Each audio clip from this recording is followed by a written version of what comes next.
Hello, Mounties. Welcome to this transfer presentation. My name is Lupita de la Cruz, and I am one of Mount SAC's Transfer Center transfer specialists. And my name is Martin Gonzalez. I am the other transfer specialist, and today me and Lupita will be discussing transfer with you. This is a general overview of the transfer process. It is not intended to go in depth. Today we will be covering the basics of the transfer process. So let's talk transfer, options, requirements, deadlines, costs, and more. So first off, one thing we strongly encourage students to do is to explore their transfer options. So it is important that you know that you are aware that you have a lot of options. Here in the state of California, we have 3 systems of higher education.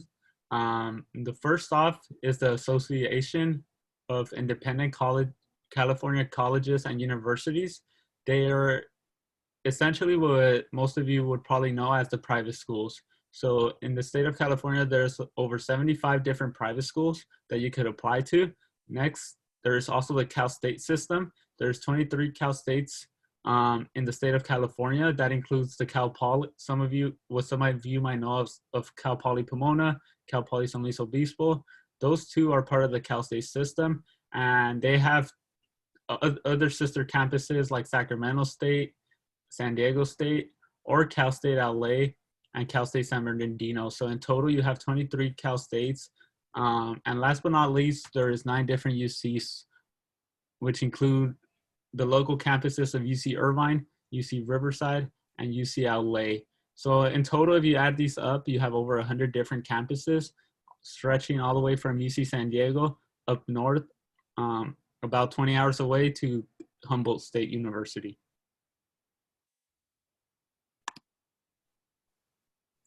So when selecting a campus, some of the things you should consider is college major availability.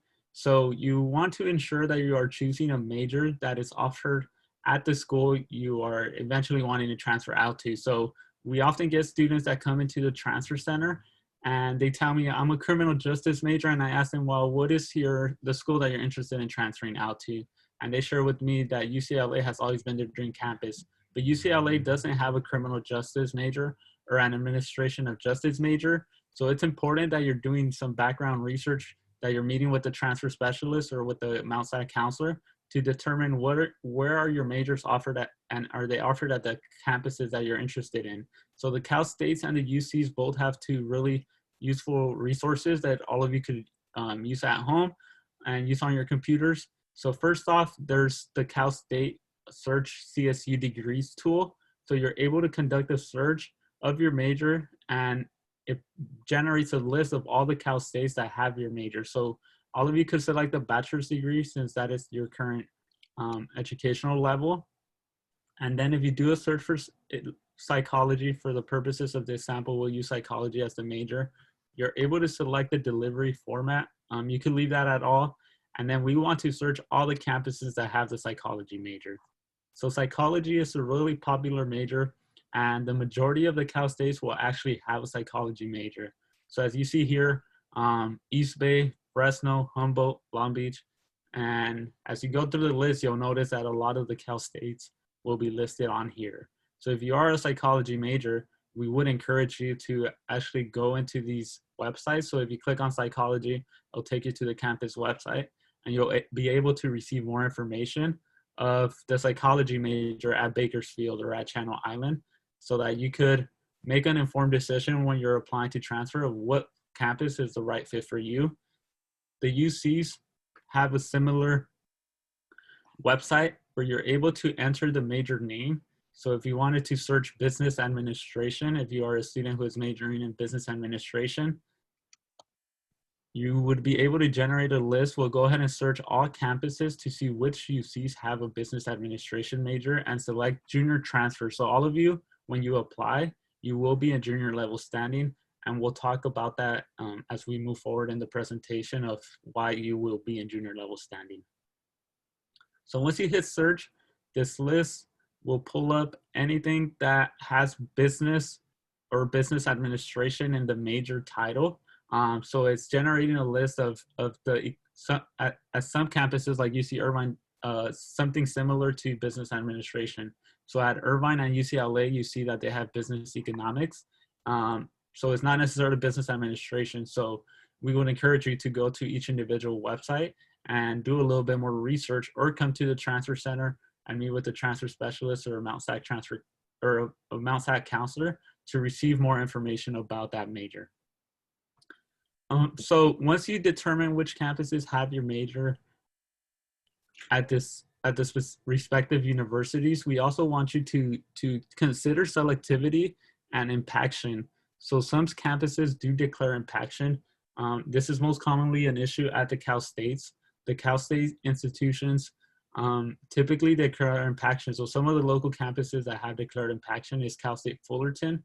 So what that means is that they set additional criteria for admissions, ultimately making the admissions requirements sometimes a little bit more rigorous. At the UC level, they have what is called selectivity.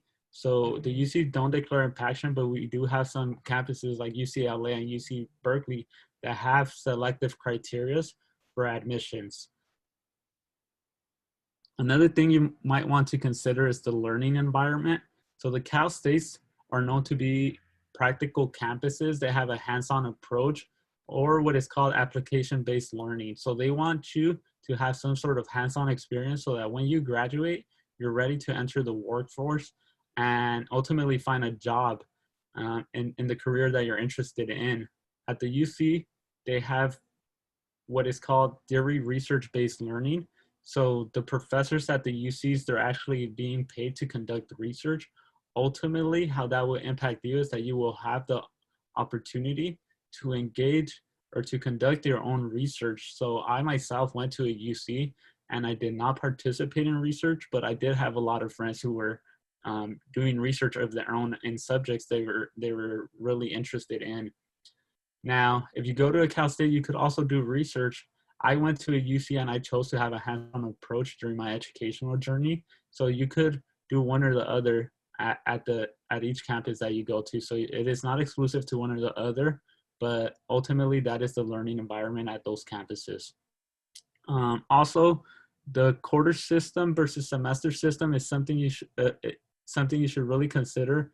The UCs are on the quarter system for the most part. UC Berkeley and UC Merced are still on the semester system, but the majority of the other seven campuses, they are on the quarter system, meaning you will have 10 weeks and then a finals week. Compared to most of the Cal States, they are on the semester system with the exception of Cal Poly San Luis Obispo. They are still on the quarter system. So that is something you might want to do some research on. But I could tell you that the quarter system is a little bit more fast-paced. However, there is a lot of students who do enjoy being on the quarter system compared to the semester system, which all of you are currently in. As a Mount SAC student, you are on a 16-week semester system. Another thing you might want to consider is full-time versus part-time enrollment. The Cal States are typically known to be non-traditional, and they do offer some evening and weekend classes. So they do make it they are accommodating by offering part-time enrollment compared to the UCs, which are sometimes known to be more traditional campuses. The last two things to consider, student support services and affordability, we'll discuss as we move forward in the presentation. So definitely something to keep in mind as you are planning the institutions that you're going to apply to or select to transfer to is student services and support programs that they have to offer you. So at the CSU, at the UC, and at the private and out-of-state level, there are many special support programs that you can take advantage of. So it's just a matter of you researching them and finding out what the university has to offer you. So for instance, at the CSU level, if you use the link that we provide in this video, it will take you to this website, and here you can find out what special support programs they have for veterans, for former foster youth, for the LGBTQ plus community, mental services, right? Mental health services, anything that in regards to the special population that you belong to, like for undocumented students, or if you're low income and first generation college student, then you would explore the Educational Opportunity Program at the CSU level to see what kind of tutoring, counseling, or financial aid support programs they have for you. So if you click on any of these specialized support program, for instance, we're gonna go to the LGBTQ services. If you click there, it's gonna take you to the different centers that they have for this student population. So for this purpose, for the purpose of this presentation, we're gonna use Pomona as an example. So when we click there, you're gonna find out, about what the Pride Center has to offer you as part of this student population, resources, right? You're gonna find out, oh, let me see the LGBTQ terminology, clubs and organizations that you can join as part of this community. Similar to that, at the UC level, you can also have, different transfer services and support programs that you can explore. So if you come to this website, the link again, it's on the video on this slide, and you can explore the different housing options that they offer for transferring students, and of course the different support services for transfer students at different UCs. On the right-hand side, if you look at students with disabilities, non-traditional students, veterans, current and former foster youth, or students who are from a low-income first-generation college background, you will find out what each university has to offer you as a student who is part of that student population. So for transfer support services, let's say we go to UCLA. So if you click there, then you're gonna find out what UCLA is doing for transfer students. So you'll see their activities calendar, you'll see the type of support they have to offer you, all the events that they put together, and all of that. So definitely make sure that as part of your research when you are preparing to transfer is looking out for the different resources that they're going to have to offer you, because that's going to be key for you to succeed academically at the university. When it comes to private and out of state, you're just going to have to do a little more research per campus, because there's not a central link that we can take you to explore all the support programs at all the private or out of state schools. So just make sure to be visiting their websites to find out more about that.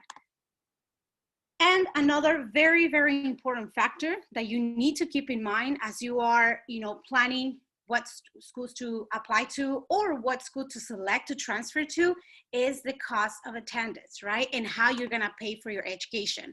So something for the purpose of this presentation, we wanted to show you the fees, right? So some costs that include in the cost of attendance is books and supplies, room and board, transportation, loan fees, and all of that. But we want you to focus mainly on the fees. So at the CSU level, it's about $7,000 a year that you would have to pay for tuition and fees purposes. If you are a non-resident student for tuition purposes, like out-of-state students or international students, there's gonna be an additional fee that you're gonna have to pay. So here we stated explicitly in the bottom. So this is for the Cal State level, and it's just a sample of Fullerton. But if we look at the UCs, then we're gonna give you the sample of UCLA. So at the UC level, you're paying around a little over $13,000 a year. So, maybe close to 14 in general for the UCs. So that's something, again, just to keep in mind. Tuition and fees for non-resident students, you're gonna have to add to that fee then about $36,000. Okay, so just explore how much it is at each UC specifically, because some of the fees may vary as well, but tuition is pretty much the same across the board. And then for private and out of state, again, you're gonna have to do your individual research per campus, because every campus is different. And these are two samples, one for APU and the other one for USC. So it's just based on tuition. You're gonna have to add to that, again, depending on your situation, your housing situation, if you're living with relatives, if you're living off campus, or if you're living on campus, off campus or on campus, that's gonna make a difference in your total cost of attendance a year. So with that said, after you explore the cost of attendance, then you also need to be aware that there's a lot of different resources available to you to pay for that tuition and cost of attendance. So You want to make sure that you submit your FAFSA or California Dream Act each year by no later than the March 2nd priority deadline. The application opens every year on October 1st, and you have until March 2nd to submit it. And that application will be used to consider you for Pell Grant, Cal Grant, university grants, scholarships, or loans. So depending on your status, your eligibility, you may qualify for those different types of aid.